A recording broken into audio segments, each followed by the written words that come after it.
پیغمبر بیت المعمور میں داخل ہوئے. اچھا اب یہ رسول اللہ کو تو دھوکہ نہیں ہو سکتا, یہ ہمارے اور آپ کے لیے ایک جملہ اب آ رہا ہے روایت میں. پیغمبر بیت المعمور میں داخل ہوئے اور یہ وہ خانہ کعبہ کی شبیہ ہے جو خانہ کعبہ وہ دنیا میں چھوڑ کے آئے, جس کا روزانہ طواف کرتے تھے, جس کے اندر جاتے تھے, جس کے سامنے صبح سے شام تک بیٹھتے تھے. واقعہ معراج مکے سے ہوا. ابھی اللہ کا رسول مکے میں, تو خانہ کعبہ کے صحن میں رسول اللہ کی ایک نشست تھی, ایک بیٹھک تھی.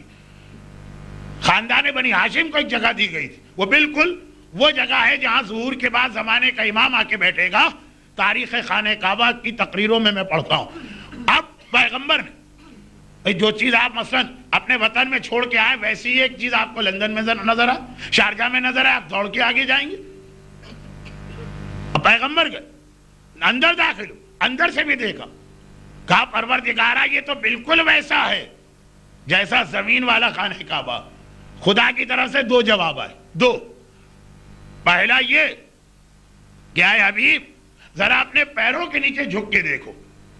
اب پیغمبر نے نیچے جھک کے دیکھا تو اگرچہ فاصلہ بہت زیادہ تھا اور بیچ میں چوتھا آسمان بھی آ گیا تھا جو دوسروں کے لیے رکاوٹ ہے, لیکن یہ اللہ کا حبیب ہے جو سوتے ہوئے بھی اسی طرح دیکھتا ہے جیسے جاگتے ہوئے بھی, اور پیچھے بھی اسی طرح دیکھتا ہے جیسے سامنے. جیسے ہی پیغمبر نے جھک کے دیکھا تو یہ رسول اللہ کا جملہ کہ وہ مکے والا دنیا والا خانہ کعبہ اتنا مجھے اس خانہ کعبہ کی سیدھ میں نظر آیا.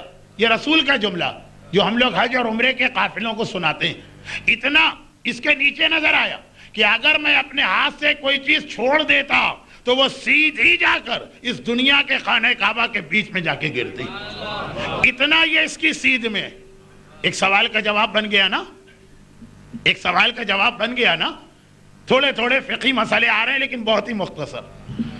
مکے والا خانہ کعبہ اونچا, لیکن کتنا ہی اونچا کیوں نہ ہو, ہم شارجہ میں یہاں تو کم, ابو ظہبی میں وہاں کچھ زیادہ, وہاں بہت زیادہ, یا دبئی میں وہاں بیچ, یا لندن میں, یا امریکہ میں 14-16 منزل پہ ہمارا فلیٹ ہے, 20 منزل پہ ہمارا فلیٹ ہے, ہم نماز پڑھتے. تو اب مکے والا خانہ کعبہ کتنا ہی اونچا ہو, 20 منزل کے برابر تو نہیں ہے نا. تو جب ہم اپنے فلیٹ میں نماز پڑھ رہے ہیں تو خانہ کعبہ تو نیچے رہ گیا.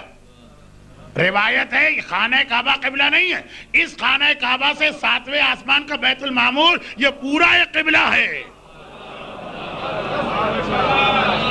دوسرا جملہ, دو جملے, میں فقہی مسائل بیان بھی نہیں کرنا چاہ رہا ہوں, دل بھی نہیں مانتا ہے کہ جب بات یہاں تک پہنچے تو کیسے چھوڑ دوں. دو جملے. جیسے ہی رسول وہاں والے خانہ کعبہ میں پہنچے, آسمان پہ 7ویں آسمان پر حضرت ابراہیم کی کرسی جہاں رکھی ہے خانہ کعبہ کے برابر, اندر گئے, کہا خدا بندہ یہ تو بالکل ویسا ہی لگتا جیسے اگر آپ کراچی کے حسینیہ سجادیہ امام باڑے میں جائیں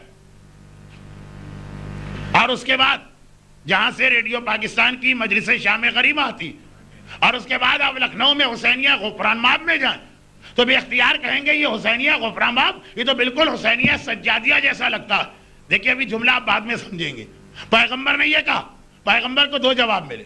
پہلا جواب یہ کہ اے حبیب ذرا جھانک کے دیکھو اس کی زمین پہ, تو پتہ چلا بالکل اس کی سیدھ میں وہ خانہ کعبہ. رسول نے کہا اپنے ہاتھ سے کوئی چیز میں پھینکتا یا چھوڑ دیتا وہ سیدھی جا کے ٹکراتی. دوسرا جملہ, مگر اے میرے حبیب ہم نے جا کے لکھنؤ کے حسینیہ غفران ماب میں کہا کہ یہ تو بالکل حسینیہ سجادیہ جیسا لگتا. وہاں کھڑے ہوئے آدمی نے اصلاح کی, مولانا یہ آپ نے غلط کہا, پہلے یہ غفران ماب کا امام باڑہ بنا ہے, سجادیہ بعد میں بنا. یہ مت کہیے کہ یہ ویسا لگتا ہے, یہ کہیے سجادیہ حسینیہ سجادیہ اس جیسا ہے. رسول نے کہا یہ تو بالکل وہ خانہ کعبہ جیسا لگتا. جواب آیا حبیب یہ خانہ کعبہ جیسا نہیں لگتا ہے, یہ پہلے بنا تھا, خانہ کعبہ بعد میں بنا. یہ کہو کہ خانہ کعبہ بالکل اس کی شبیہ لگتا ہے. اس سے کیا پتا چلا؟ اس سے پتا چلا کہ اس دنیا میں مسلمانوں کے نزدیک جو سب سے افضل عمارت ہے وہ بھی اصلی عمارت نہیں ہے, وہ شبیہ ہے.